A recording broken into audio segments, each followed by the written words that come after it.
Flexing that ankle. Oh, Lee, this late in the game, you do not want to see. Caitlin Clark is injured again. And this time, fans aren't just concerned. They're furious. Because this isn't just a bump or a bruise. It's her second injury of the season. And depending on how serious it is, it could sideline her for a while.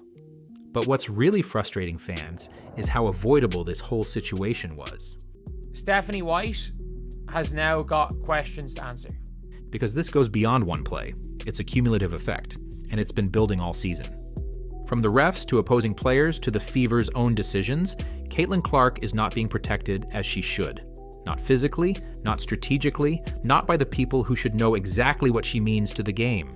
And now, there's real concern, not just for Caitlin's health, but for her career, and by extension, for the success of the entire WNBA.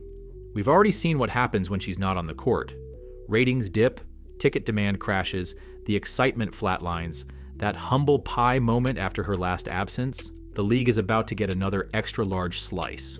So let's get into what happened, why fans are furious with Stephanie White, and the colossal mistakes that add up to what could be the biggest blown opportunity in sports history. But first, like this video and drop a heart in the comments to wish Caitlin a full recovery.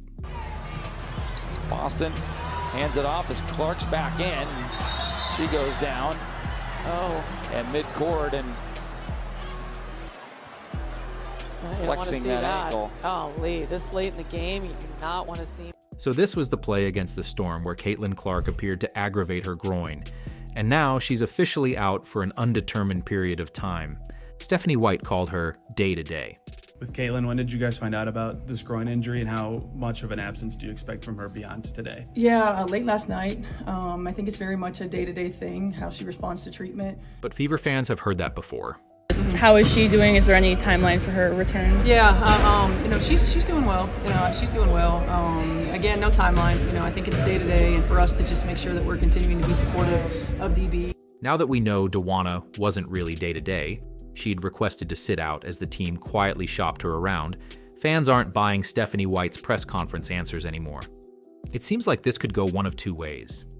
Like, it's one of two things. It's either it's groin tightness and she'll be back for the Commissioner's Cup game. She's probably going to miss these next two games. Or it's a groin strain and she's out for the All-Star game. Like, it's one of those two, and there's no in between. And there's reason to believe that even if this is a minor injury, Caitlin should sit out for an extended period of time. Not because fans want it, but because the pattern is getting harder to ignore. There's clearly a relationship between all these injuries, and nothing seems to be getting fully resolved.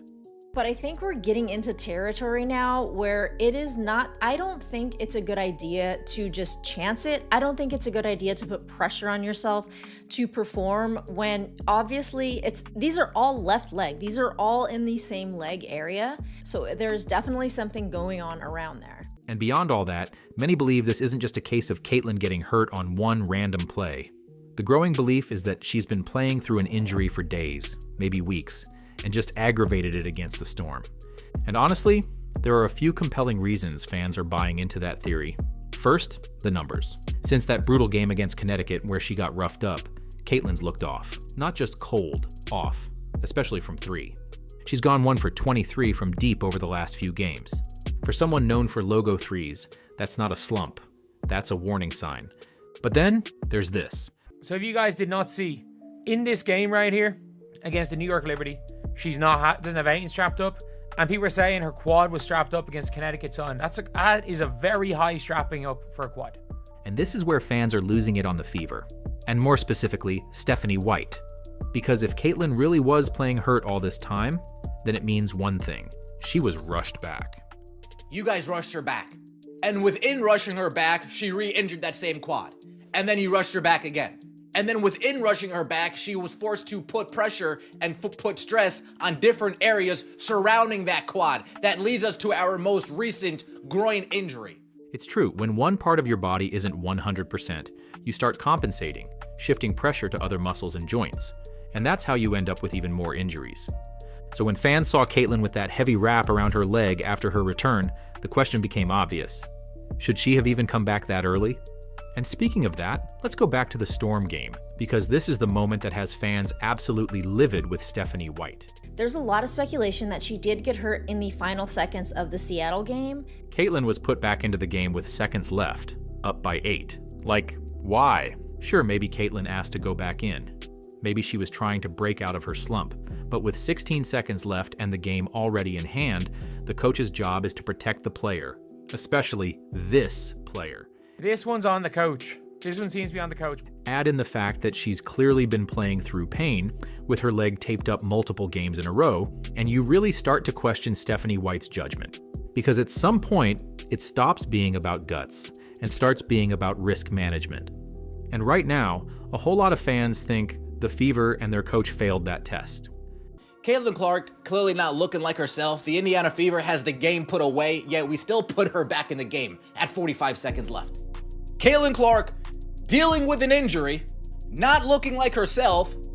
The game is already out of hand, yet we still put her back in with 45 seconds left. How much patience do I need to have before I can start going nuclear? Because I am getting very frustrated with what I am seeing.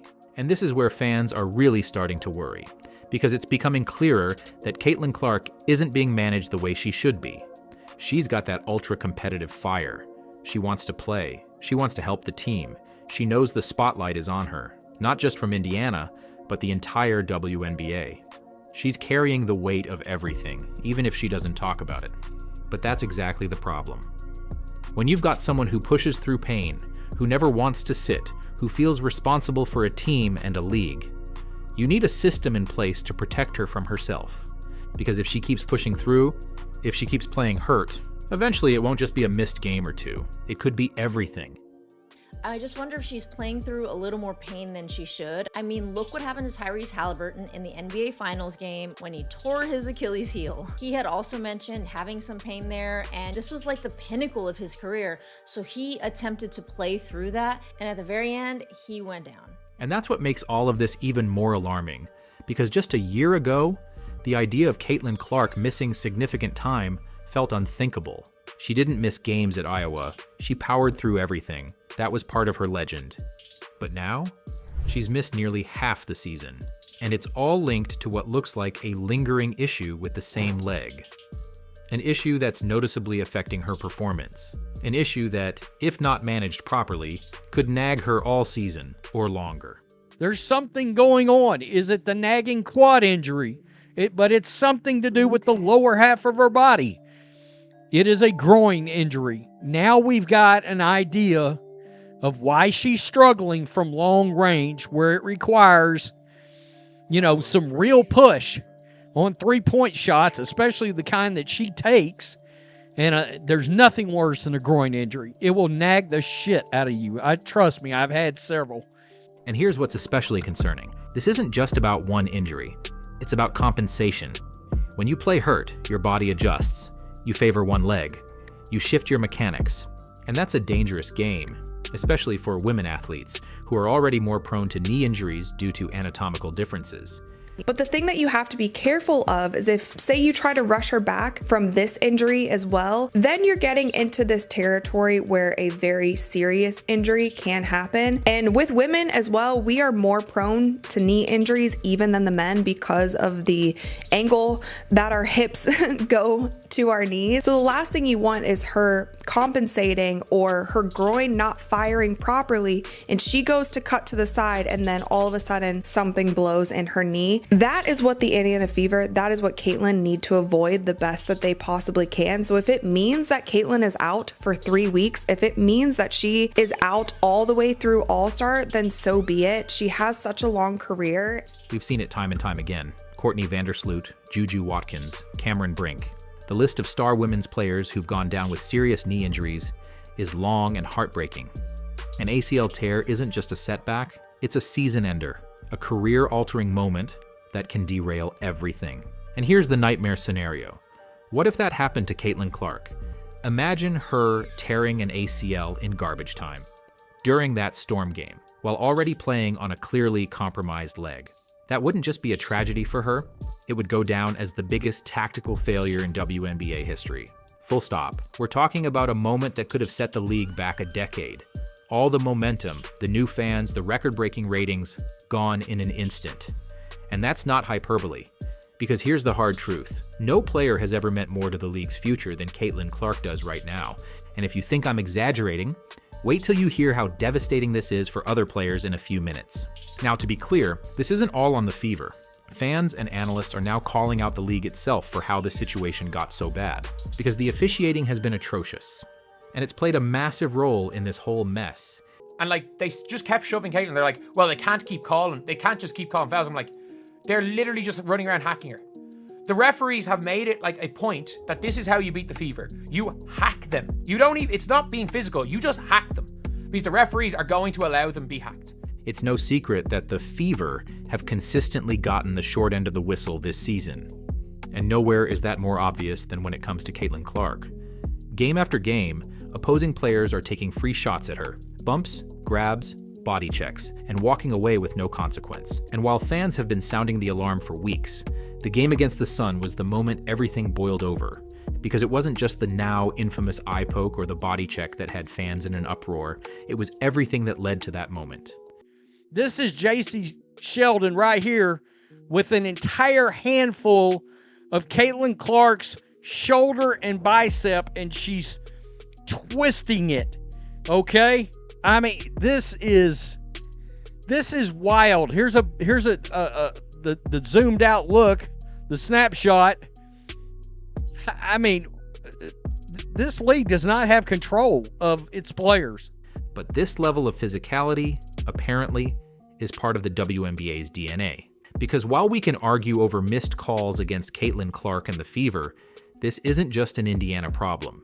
It's a league-wide issue. One coach told me, we tell our players to be as physical as they can possibly be for 40 minutes because we know for 38 of them, they're pretty much going to get away with it. So I think everybody would like to see a tighter whistle and a little bit more freedom of movement. Yeah. That's not just a coaching tactic. That's an admission that the refs aren't doing their job. When coaches build game plans around physicality because the league won't enforce its own rules, that's when players get hurt. And it's not just Caitlin. Jade Melbourne of the Mystics literally got her tooth knocked out by an unnecessary elbow while I was writing this script. No exaggeration, that just happened. Another reminder that when the league prioritizes let them play over player safety, the consequences are real. And this has been happening for years. It's nothing new. But now, it's threatening the one player who is single-handedly saving the league. And if you really want to go forensic with it, here's something a lot of fans are connecting the dots on. Caitlin Clark added a significant amount of muscle this offseason. Everyone saw it, the flexing on the sidelines, the added bulk. It was a big storyline heading into the season.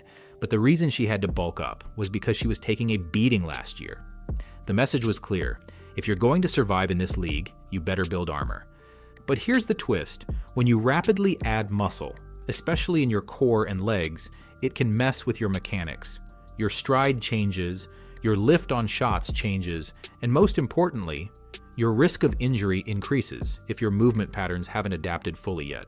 So yeah, maybe, just maybe, if the league encouraged officials to actually enforce the rules, she wouldn't have had to build herself into a linebacker just to make it through a season. Maybe if the league toned down the physicality a bit, instead of treating it like a selling point, we wouldn't be on the edge of another Caitlin Clark injury spiral. But it does make me wonder if a player like SGA can get all these fouls called, maybe the refs should call them similarly for Caitlin. Because if the players defending Clark know that they're going to get a whistle every time they hand check her or cover her physically, they will probably do it a lot less. And I get it, you're trying to neutralize this player, but you know, we've entered the realm of player safety here, and Caitlin Clark, who has now gone out for a third time, so I think that this needs to be reassessed. And just to be clear, nobody's saying Caitlin Clark should be immune from contact. Physicality is part of the game. That's basketball. That's sports. But there's a massive difference between playing tough defense and blatantly ignoring obvious fouls or letting dirty plays slide. What fans are asking for isn't special treatment. It's basic enforcement of the rules. And that starts with the refs. Call the fouls. Stop swallowing the whistle just because it's Caitlin. Then it's on the league to back that up.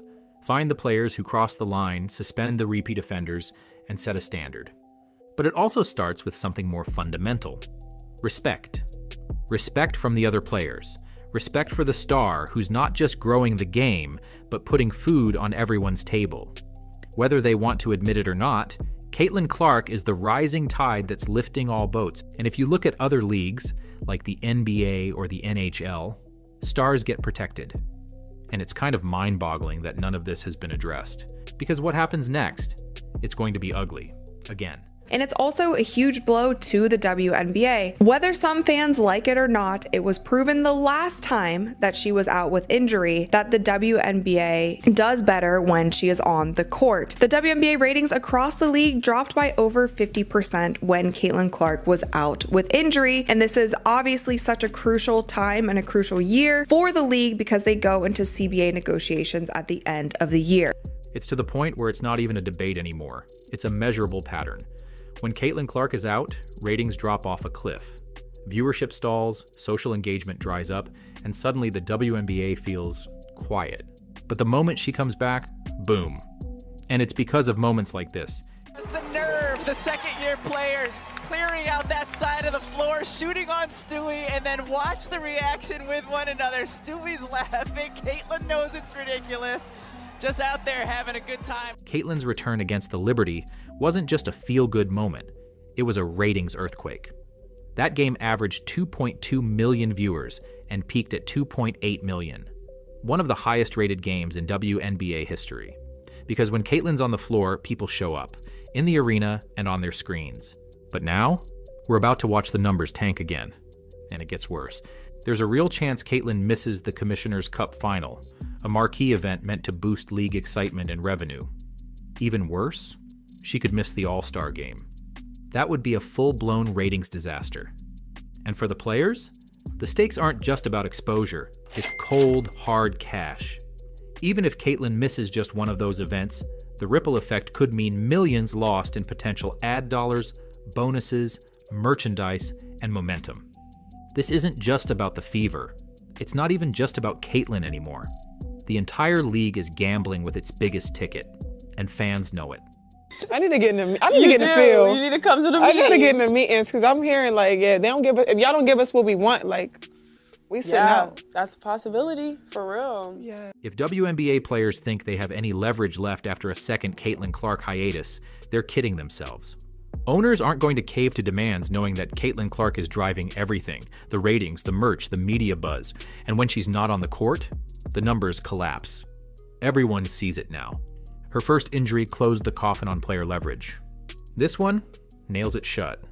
It's over. And the craziest part? The league and the players still don't seem to get it. But Caitlin's fans? They do. About this groin injury and how much of an absence do you expect from her beyond today? Yeah, late last night. I think it's very much a day-to-day thing, how she responds to treatment. I stay in my lane and let our Who gives a shit how she responds to treatment? Keep her out for a week. Keep her out for a week or two. Let's make sure she's healthy. 110%, 150%. Right now, the trust is gone. Fans have seen enough. A league that punishes its biggest star on the court and a team that won't protect her even when she's clearly in pain isn't just failing Caitlin Clark. It's risking the future of the women's game. It might sound soft to call out the refs, to ask for fewer cheap shots, or to suggest that Caitlin deserves some protection. But even the haters should ask themselves, do you really want a league without her? If you're still here, drop a basketball in the comments to let me know. Thanks for watching, and I'll catch you next time.